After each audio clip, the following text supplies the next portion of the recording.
Sri Lanka, a mystical place. A place also where people believe strongly in reincarnation. Most of the island's inhabitants are Buddhists. One of the reasons may be why there are so many cases of children remembering a previous life.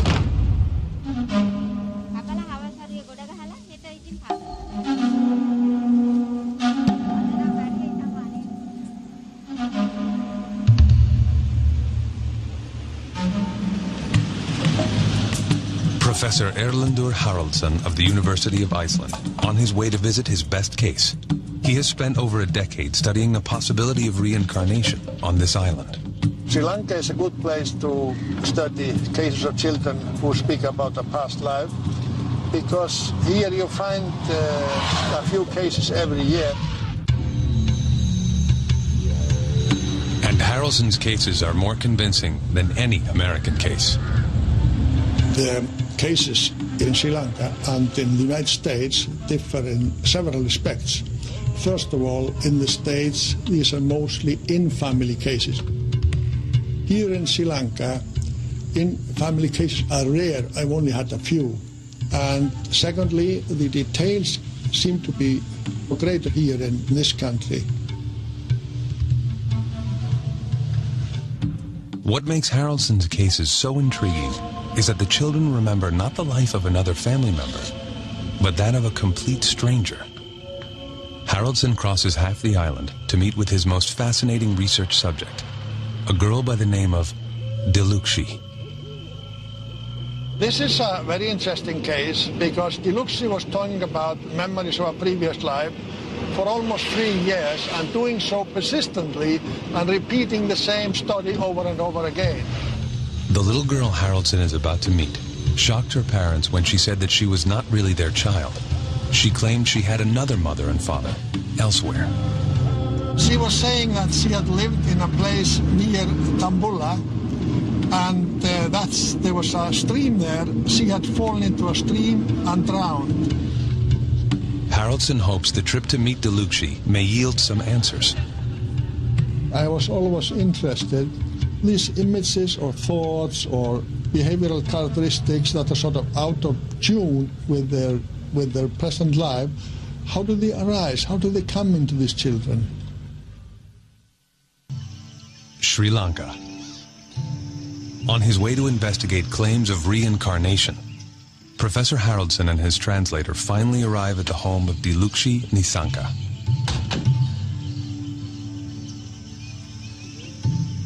She's the girl who remembers having drowned in a river and is now reborn. Dilukshi's case is one of the best, perhaps even the best, of the cases that we have studied here in Sri Lanka. Professor Haraldsson has conducted 2 major psychological studies concerning children who remember a past life. Surprisingly, their psychological characteristics are not much different from children who never report such memories, except for one crucial difference. In the studies I have made on their psychological characteristics, you even find that some of these children tend to have what we call a post-traumatic stress disorder. The question is, how does it get there? They have not experienced anything particularly death-threatening in this life, but they have these images of having died in another life. This may be the reason for this apparent post-traumatic stress disorder. Has Dilukshi really lived before? These children, they are experiencing something real. It is psychologically real.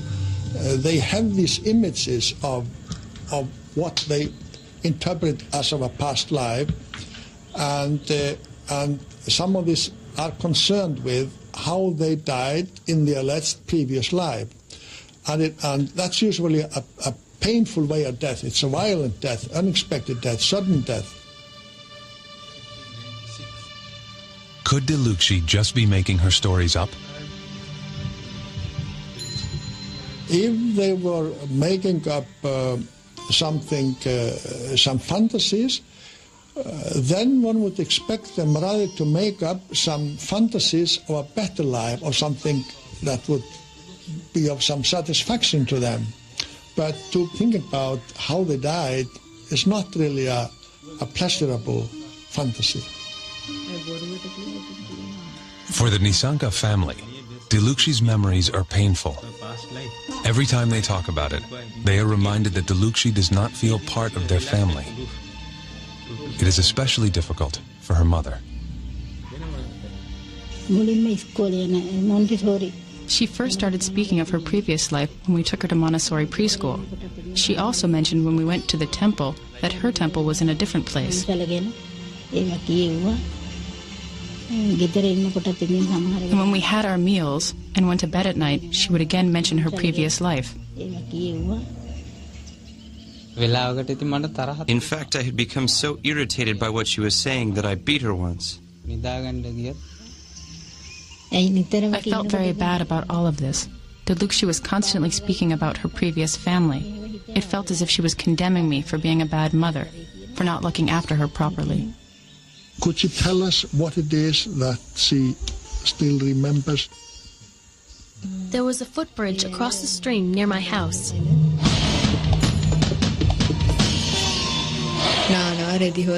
People from the village would walk across the bridge and bathe in the stream. There was a rock near my house where I used to play shop with my friends. I have always felt that I don't belong in my present family. Their furniture and belongings are different from the family I remember. I remembered very clearly the clothes and goods of my previous family. From my earliest memories, I felt like an outsider, and that I must do whatever I could to find my real family.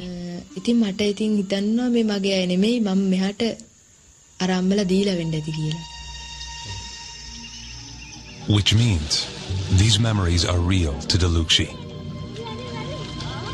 The day I died, I went to the stream to swim with a friend of mine.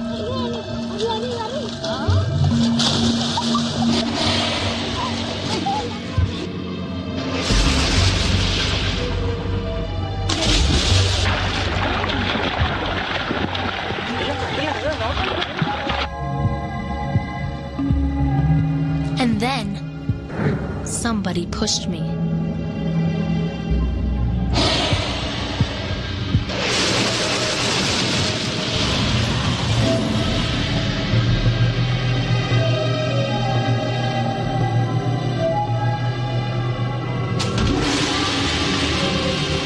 I was in the water when I died. This is how the story continued. Mr. Apipala, he learned about the case. He went and interviewed Dilukshi and the parents about what she had been saying about her previous life. It was then published a few days later. And this newspaper has a distribution all over the country. For the journalist, it was a good story. I consider this case unique because for over 30 years I've researched these types of stories and have come across various people who talked about their previous births. But this one is 1 in 1,000. His readers were enthralled with Dilukshi's mysterious memories and the remarkable details she remembered.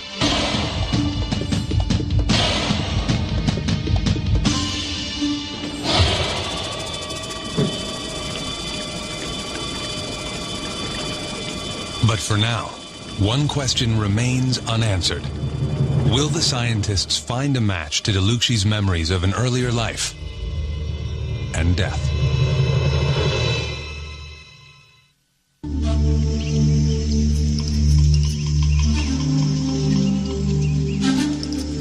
A newspaper journalist had written an article about Dilukshi's memories of a past life. The article mentioned that the girl thinks she used to live near the Dambula rock temple. Several weeks after the article was published, the mail arrives at the Nisanka home.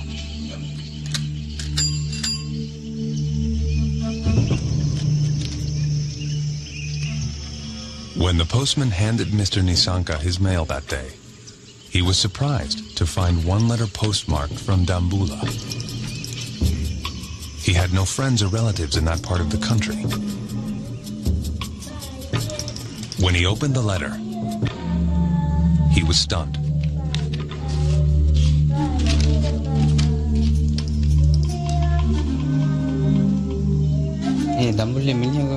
I was very surprised to receive a letter by a Mr. Ranatunga. He lives in Dambulla. I was stunned when I read that his little daughter had died just the way Delukshi had always talked about.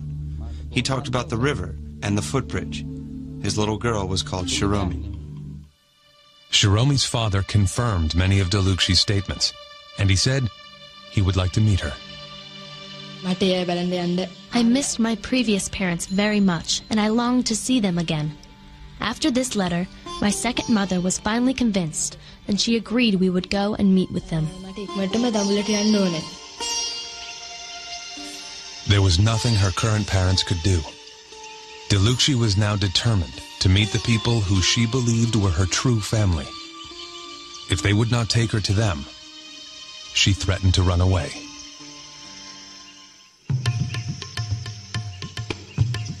The letter finally convinced Delukshi's parents.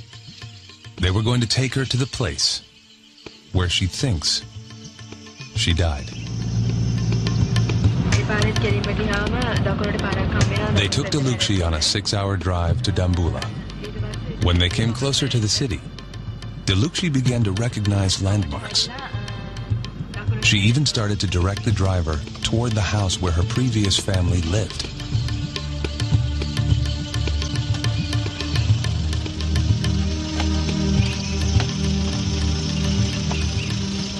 Even today, after several meetings, it is still a moving reunion.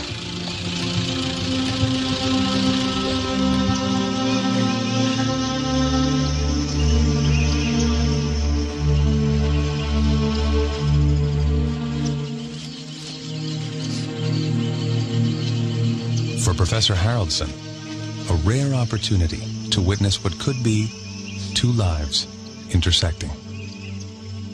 This meeting is quite emotional.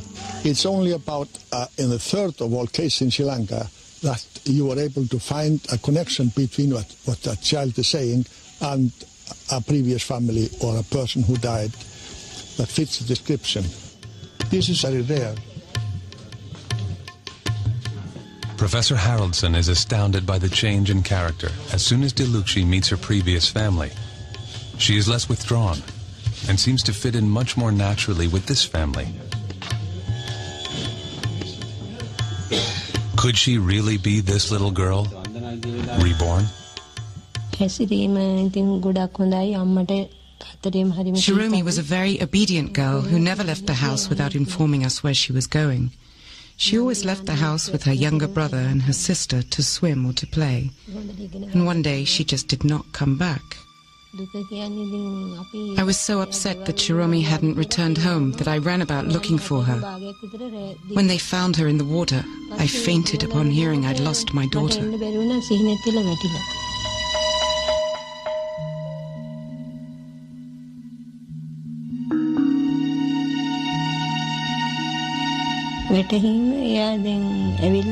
When Delukshi was brought here, she was able to recognize us as her previous parents.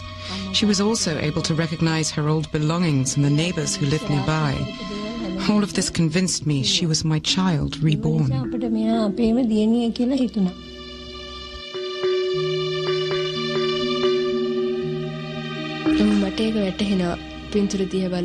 I know I am that little girl over there in that picture. When I saw my previous parents and previous brother and sister, I felt very happy. It felt like I was finally returning home after a very long time away. At the end of the day, Delukshi takes Professor Haraldson for a walk to show him the sights of her previous life. When we compare how well these statements fit the life of Shiromi, we find that about 12 of them, we have around 20, about 12 of them fit really well and are fairly specific. Delukshi leads Professor Haraldson to the rock, where she claimed she played as little Shiromi. It is a flat rock formation, just as she had described.